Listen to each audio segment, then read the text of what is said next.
సరే ఇప్పుడు చూస్తుంటే ఈవీఎంస్ భద్రత పైన అనేక అనుమానాలు అయితే అవుతున్నాయి సార్. ఎందుకంటే ఇప్పుడు జరుగుతున్న ఈ పరిణామాల్లో పోలింగ్ జరిగిన తర్వాత ఏవైతే సంఘటనలు జరిగినాయో దానివల్ల అనేక అనుమానాలు వస్తున్నాయి. And at the same time ఇంకొకటి ఏంటంటే రిజల్ట్ వచ్చే నాటికి అంటే కౌంటింగ్ జరిగే నాటికి ఏదైనా చేసే అవకాశం ఉంది అని చెప్పేసి కూడా వార్తలు వస్తున్నాయి. ఇందులో వాస్తవం ఉందంటారా? సో ఒకటి ఏంటంటే ఇలాంటి అనుమానాలు బాగా చక్కలు కొడుతున్నాయి గత 2 days నుంచి. పోలింగ్ అయిపోయిన తర్వాత ఈవీఎంస్ని చాలా భద్రంగా ఉంచారు, స్ట్రాంగ్ రూమ్స్లో ఉంచారు. స్ట్రాంగ్ రూమ్స్ చుట్టూరు కూడా 3 అంచెల భద్రత ఉంటుంది. ప్లస్ సిఆర్పిఎఫ్ భద్రత ఉంటుంది. సిఆర్పిఎఫ్ పోలీసులు అక్కడ భద్రత కాపలా ఉంటారు 24 hours. ఒకవేళ ఏదైనా అనుమానం అంటే ఇమీడియట్గా ఫైర్ చేసేటువంటి రైట్ కూడా వాళ్ళకు ఉంది. ఈ విషయాన్ని నేను చెప్పడం కాదు, మాజీ ఎన్నికల కమిషనర్గా ఉన్న నిమ్మగడ్డ రమేష్ కుమార్ గారిని నేను ఇంటర్వ్యూ చేశాను. ఆ ఇంటర్వ్యూలో ఆయన చెప్పడం జరిగింది, భద్రంగా ఉంటే దీంట్లో ఎలాంటి సందేహం లేదు అని. అయినప్పటికీ ఎక్కడో సందేహాలు అయితే కొంతమందిని వెంటాడుతూ ఉన్నాయి. ప్రత్యేకించి విపక్షాలకు సంబంధించినటువంటి లీడర్లు కానీ క్యాడర్ని కానీ వెంటాడుతూ ఉన్నాయి. దానికి కారణం ఏంటంటే జగన్మోహన్ రెడ్డి చేసేటువంటి పనులు కానీ ఆయన మీద ఉన్నటువంటి నేరారోపణలు కానీ ఇవన్నీ కూడా ఉన్నాయి. సో దాంతో అనుమానాలు ఎక్కువ అవుతున్నాయి. సో జగన్మోహన్ రెడ్డి టీం కానీ జగన్మోహన్ రెడ్డి అనుచరులు కానీ చేసేటువంటి కొన్ని పనులు ఏదైతే ఉన్నాయో అవి ఈ అనుమానాలని బలపరుస్తూ ఉన్నాయి విపక్షాలకి.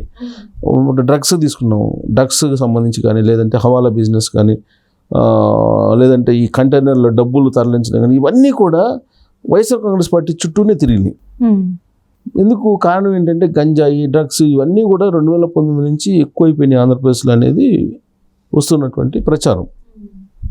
సో దాంతో ఈవీఎంలను కూడా ఏదన్నా మార్చేస్తారా ఈవీఎంల ట్యాంపరింగ్ అనేది ఒకటి ఉంది అనుమానం.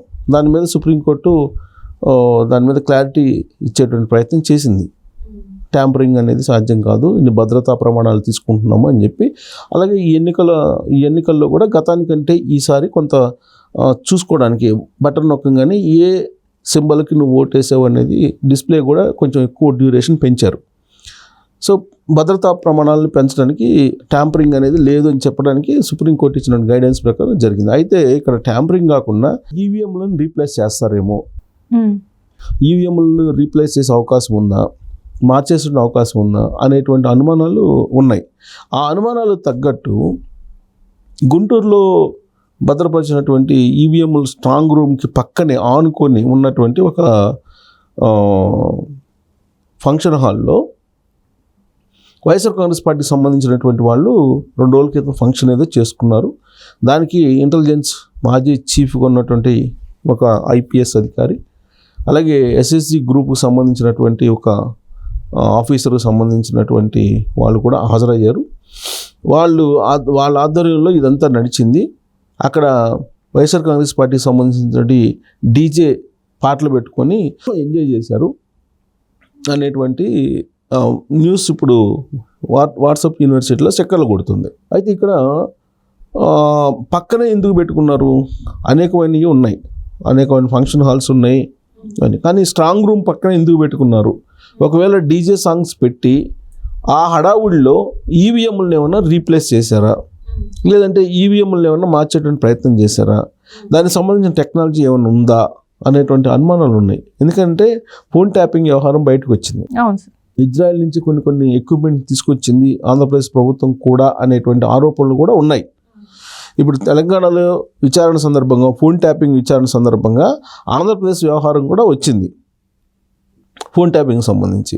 సో ఒకవేళ ఈవీఎంలను రీప్లేస్ చేసేటువంటి మెథడాలజీ ఏమైనా ఉందా, లేదా మార్చేటువంటి మెథడాలజీ ఉందా అనేటువంటి అనుమానాలు ఉన్నాయి.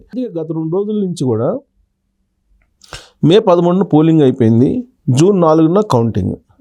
మే 13 నుంచి జూన్ 4 మధ్యలో ఏదన్నా అవుతుందా, అయ్యే అవకాశం ఉందా, చేసే అవకాశం ఉందా అనేటువంటి అనుమానాలు వ్యక్తం చేస్తున్నారు విపక్షాలకు సంబంధించినటువంటి వాళ్ళు. కారణం ఏంటంటే 2019లో వచ్చినటువంటి రిజల్ట్ అనూహ్యమైనటువంటి రిజల్ట్.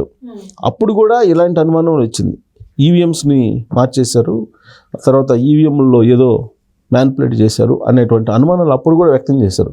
అసలు ఎందుకు ఓడిపోవటానికి కారణం, అసలు ఎందుకు ఓడిపోయాం అనేది విశ్లేషణ చేసుకునే దానికి కూడా అంచనాలకు అందకుండా రిజల్ట్ వచ్చాయి అప్పట్లో.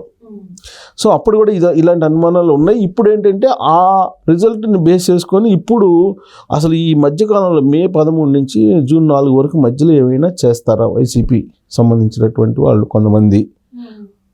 ఇప్పుడు అందుకే రాష్ట్ర వ్యాప్తంగా కూడా గొడవలు సృష్టించి అందరూ కాన్సన్ట్రేషన్ గొడవల మీదకి మళ్ళించి ఈవీఎంలు స్ట్రాంగ్ రూమ్లు ఎక్కడైతే పెట్టారో అక్కడికి ఏదన్నా వెళ్ళి ఏమైనా ఆపరేటర్స్ని ప్రయోగించి ఏమన్నా చేస్తున్నారా, లేదా రీప్లేస్ చేస్తున్నారా, రీప్లేస్ చేసే అవకాశం ఉందా, ఇలాంటివన్నీ కూడా ఇప్పుడు అనుమానాలు వ్యక్తం చేస్తున్నారు. ఈవెన్ మీరు మన వీడియోలు కూడా చూస్తే మన వీడియోల కింద కామెంట్లు చేస్తున్నారు. ఆ కామెంట్లు ఎక్కువ అవే, ముందు ఈవీఎంలు భద్రంగా ఉన్నాయో లేదో చూసుకోండి, అసలు ఏం మారిపోతే చూసుకోండి, రేపు జూన్ 4వ తారీఖుకి ఏమైనా జరిగే అవకాశం ఉందని చెప్పి కామెంట్లు ఎక్కువ పెడుతున్నారు. అంటే ఎన్ని అనుమానాలు ఉన్నాయో మనం చూస్తే అర్థమవుతుంది పబ్లిక్లో ఎన్ని అనుమానాలు ఉన్నాయి అనేది.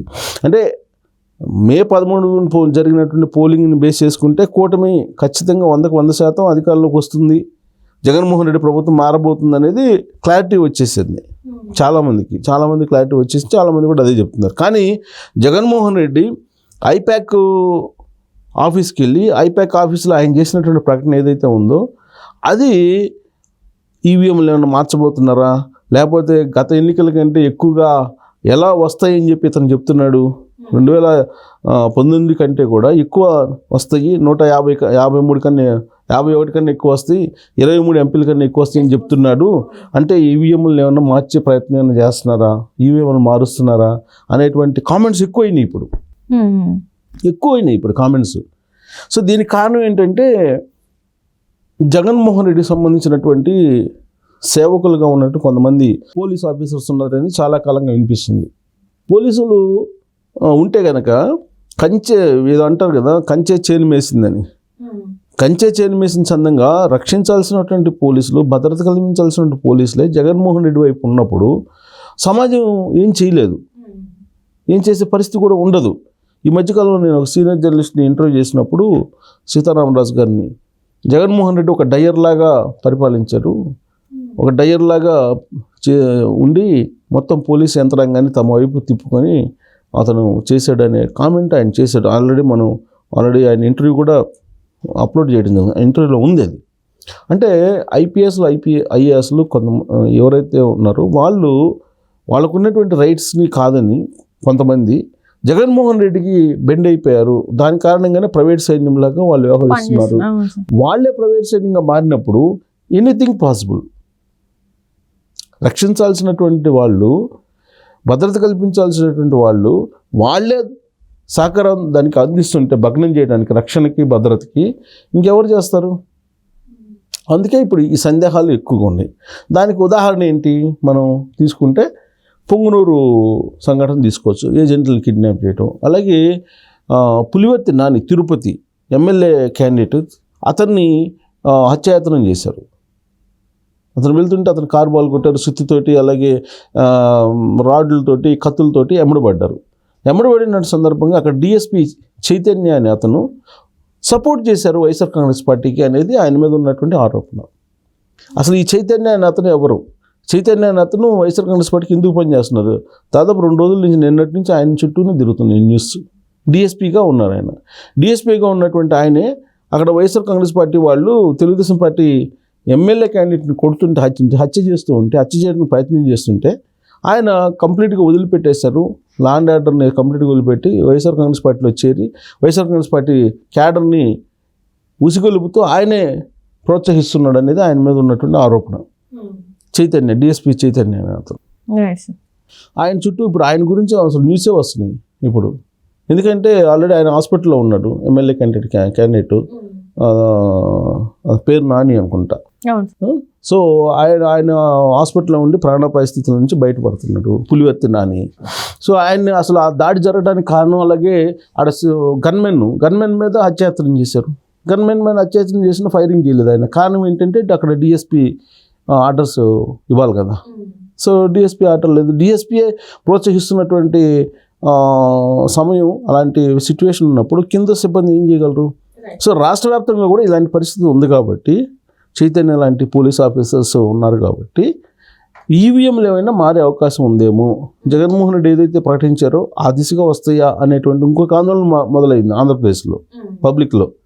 5 సంవత్సరాలకు ఒకసారి వచ్చేటువంటి ఓటు హక్కును వినియోగించుకొని ఇక జూన్ 4 తోటి మొత్తం ప్రభుత్వం మారిపోద్దని చెప్పి రిలీఫ్గా ఉన్నటువంటి ప్రజలకి ఇప్పుడు జగన్మోహన్ రెడ్డి ఐపాక్ ఆఫీస్కి వెళ్ళి ప్రకటించిన తర్వాత ఈ చైతన్య లాంటి డిఎస్పీలు లేకపోతే కొంతమంది ఐపీఎస్లు ఉన్నారు కదా, ఐఏఎస్లు ఐపీఎస్లు జగన్మోహన్ రెడ్డికి సొంత మనుషుల్లాగా పనిచేస్తున్నటువంటి వాళ్ళ తీరును చూసిన తర్వాత స్ట్రాంగ్ రూమ్లో ఉండేటువంటి ఈవీఎంలకి ఏమైనా ప్రమాదం ఉందా, వాటిని మారుస్తారా లేదంటే ఫార్మాట్ చేస్తారా అనే అనుమానాలు వస్తాయి. దానికి తగ్గట్టు సోషల్ మీడియాలో ఈ మధ్య మన పాత బస్తీలో రిగ్గింగ్ జరిగినటువంటి ఒక వీడియో వైరల్ అవుతుంది.